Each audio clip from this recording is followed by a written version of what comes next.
IT 속의 인사이트, 무엇이 있는지 알아보는 인사이트 IT 두 번째 시간입니다. 김덕진 부소장 그리고 유재석 매니저 함께합니다. 안녕하세요. 안녕하세요. 두 번째 우리가 살펴볼 주제는 무엇입니까? 이번 주제는 핀테크입니다. 핀테크? 네. 작년에 이렇게 우리가 뉴스를 살펴보면 예. 이 핀테크와 관련된 뉴스들이 정말 많이 나왔어요. 특히 뭐 우리나라 이제 뭐 핀테크 산업을 뭐 키워야 된다 등등등이 있었는데 예. 그렇게 핀테크에 대해서 우리나라에서 화제가 됐었던 것들이 건강하게 크고 있는지에 대해서 오늘 좀 분석을 해보려고 합니다. 그래요. 결론은 간단하게 뭐 이런 속담이 있지 않습니까? 우리나라의 그 재주는 곰이 넘고 돈은 되놈이 받는다. 그러니까 엉뚱한 데에서 뭐가 이루어지고 있다는 얘기가 될 그렇죠. 텐데 일단 그 핀테크 하면 어떤 것들을 우리가 생각하면 되겠습니까? 우리나라에서 핀테크라는 용어가 쓰이게 된 지는 불과 2년이 채 되지 않습니다. 2014년 한 8월 정도부터 이제 핀테크라는 말들이 이제 언급이 되기 시작해요. SNS 데이터를 활용을 해서 2015년 1년 동안 이 핀테크와 연관된 키워드들을 분석을 해봤는데요. 네. 가장 많이 관심을 보였던 분야는 바로 첫 번째가 결제 부분이었습니다. 결제. 네, 특히 이제 간편 결제 부분이죠. 결제. 근데 이제 관련된 업체나 브랜드들을 보더라도 뭐 삼성페이, 네이버페이, 애플페이, 카카오페이, 루프페이 뭐 이렇게 페이가 일단 쭉 나와요. 예. 근데 그만큼이나 사람들이 핀테크 할 때 가장 인식하는 것이 이 결제 부분, 송금 부분이라는 간편 것인데요. 결제가 이제 적어도 모바일 쪽에서 결제할 때는 간편 결제가 활성화돼 있는 건 사실인 것 같아요. 그러면서 이거 위험한 거 아니야? 라는 이제 의심도 여전히 갖고 있긴 한데 네. 어떤 이슈들이 있었습니까? 삼성 같은 데서 이제 루프페이를 인수해서 그렇죠. 그거를 모바일로만으로도 결제할 수 있는 이제 그런 환경들이 나오게 됐고요. 그렇죠. 주요 인터넷 기업인 이제 카카오나 네이버 등도 이제 그런 본격적인 간편 결제나 송금 등의 이제 그런 분야에 뛰어들기 시작했습니다. 그리고 이제 뭐 작년에 이제 단연 이제 송금 쪽에서 가장 화두인 곳은 이제 비바 리퍼블리카라는 이제 스타트업인데요. 그게 뭐죠? 단순 터치 문자만 딱 받으면은 이거를 그 앱이 인식을 해서 바로 송금을 해버립니다. 그런 식으로 좀 편의성을 공략한 스타트업인데요. 예. 이게 이제 누적 송금액이 이제 올해 1월 기준으로 1,000억 원을 돌파를 했고요. 그리고 이제 송금한 건수만 해도 56만 건을 돌파를 했습니다. 그 이외에도 이제 비트코인 같은 경우가 상당히 이제 한 3년 전부터 화두가 됐었는데요. 가상화폐를 갖고 보관하는 그 장소가 이제 처음 이제 2014년 말엔 700건 정도였었는데요. 이제는 1,300건으로 이제 거의 2배 가량 급증을 했습니다. 전 세계적으로도 이러한 핀테크 시장이 상당히 크고 있는데요. 예. 시장 조사 업체 이제 벤처 스캐너의 집계에 따르면 전 세계 핀테크 업체 중에 51%가 이 결제 그리고 대출에 집중돼 있다고 합니다. 그만큼 이제 핀테크 시장 중에서 이 결제 시장 그리고 이제 뭐 송금 시장들이 클 수밖에 없다라고 볼 수 있을 것 같습니다. 그렇군요. 이렇게 성장하는 데 있어서는 분명히 기술적인 배경도 있을 것 같습니다. 이제 모바일 결제나 송금에서 가장 큰 핵심은 예. 온라인에서는 일단 공인인증서를 사용하지 않고 결제를 할 수 있는 환경을 만들었다는 측면이 있습니다. 그래서 이제 아까 말씀드렸던 이제 토스 같은 서비스는요, 보험이나 카드 회사가 자동 이체로 요금을 빼갈 때 사용하는 펌 뱅킹망을 이용합니다. 그 외에도 뭐 이제 결제에서 특징적인 거는 이제 모바일 커머스에 붙어가지고 이제 서비스를 한다는 측면이 있는데요. 예를 들면은 옥션이나 이제 지마켓 같은 경우는 이제 기존 오픈마켓에서의 강자였는데 모바일에서는 좀 밀렸다라는 인식이 있었어요. 이때 이제 이 업체들이 활용한 것이 바로 핀테크였습니다. 스마일페이를 도입을 했는데요. 1초면 결제가 됩니다. 예. 그러면 그 사람은 그 특정 사이트만 계속해서 이용할 수밖에 그럴 수밖에 없게 되는 없죠. 거죠. 그리고 이제 오프라인 결제도 마찬가지인데요. 삼성페이 같은 경우는 이제 계산대에 있는 그 카드 결제를 그냥 마그네틱으로 터치. 터치만 하면은 자기장으로 바로 결제가 되는 이제 그 기술을 구현을 했고요. 그렇죠. 그리고 SSG페이 같은 경우는 바코드 결제를 구현을 했습니다. 화면이 아무리 어두워도 앱을 키게 되면은 화면이 갑자기 밝아집니다. 그래서 인식률을 높이는 기술들이 충분히 마련이 됐기 때문에 바코드만으로도 이제 결제를 만드는 환경을 지금 구축해 놓고 있고요. 정책에 변화가 없었다면 불가능했을 텐데 네네. 어떤 변화가 있었습니까? 정책 같은 경우는 이제 보안성 심사 기준이 가장 큰 이슈였었습니다. 예. 그러니까 이 부분에 있어서 작년 1월 15일에 이제 금융위원회가 보안성 심의 제도를 폐지를 하면서 스타트업들도 자유롭게 이런 이제 전자금융업에 뛰어들 수 있는 여건을 만들어줬고요. 예.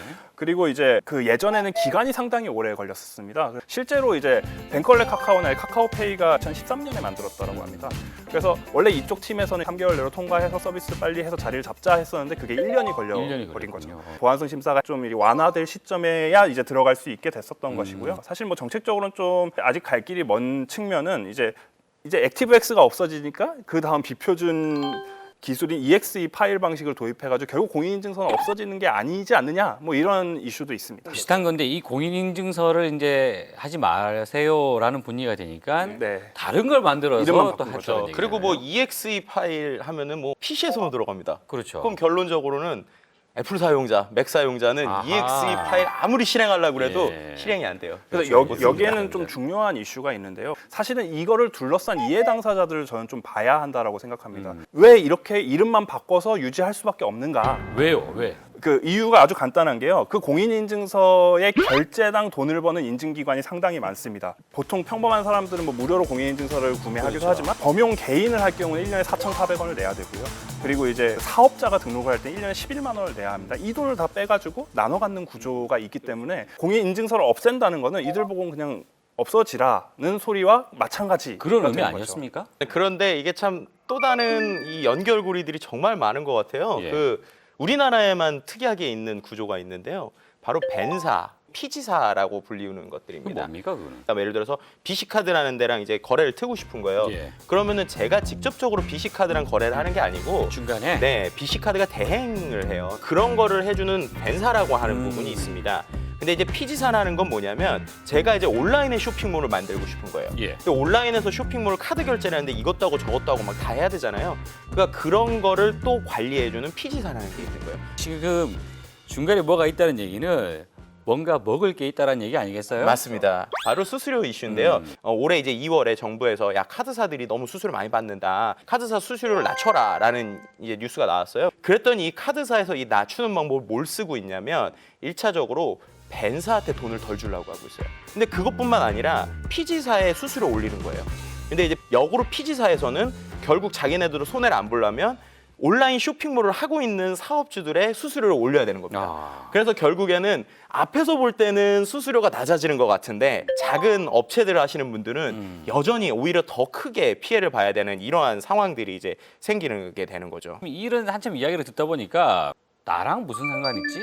이런 의문이 들어요. 소비자 입장에서 보면. 소비자 입장에서는 저는 조삼모사라는 얘기를 좀 하고 싶어요. 생각해 보시면 각종 페이가 생기면서 예.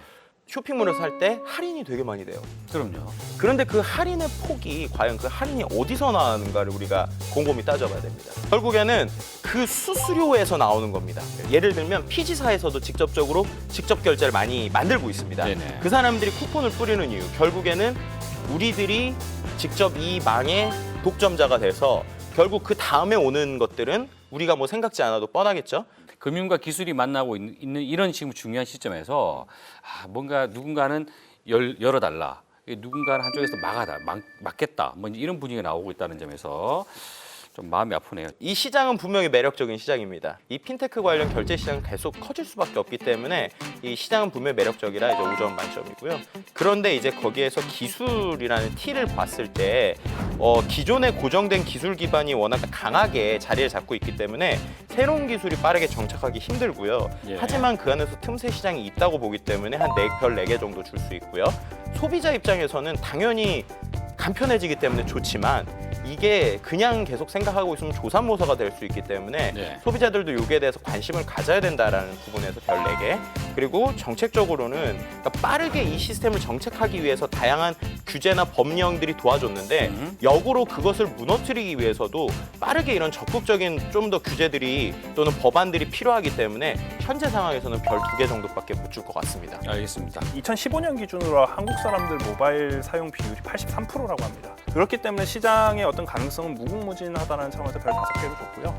그렇지만 그에 반면에 제품 서비스 공급의 주체 차원에서는 내면에서 이제 실제로 돈을 벌 수 있는 그 구조를 바꿔나가는, 즉 인프라를 바꿔나가는 좀 고민을 해야 하지 않은가 이 시점에는. 그렇기 때문에 저는 별 3개를 줬고요. 정책 차원에서는 보안성 심사 영역에 있어서는 새로운 서비스가 여전히 들어서기가 좀 어려운 구조입니다. 그렇지만 이제 새로운 형식으로 제휴를 맺어서 편리함과 또 저렴한 가격을 추구할 수 있는 방향으로 가는 게 저는 진정한 혁신이라고 생각을 합니다. 소비의 주체는 이제 고객들은 편리한 결제를 원한다는 측면에서 아주 소비자들한테 좋은 환경이라고 생각해서 별 5개를 줬습니다. 알겠습니다. 자, 하루빨리 좀 개선이 됐으면 하는 바람인데 이 인사이트 IT 관련돼서 하시고 싶은 말씀이 있으신 분들은 이 두 분께 따로 이렇게 말을 빼시면 안 되고 여러분 하실 말씀이 있으시면 티타임 페이스북 페이지에 댓글을 달아주시면 됩니다. 좋네요. 예. 인사이트 IT는 다음 달에 다시 찾아오도록 하겠습니다. 고생하셨습니다.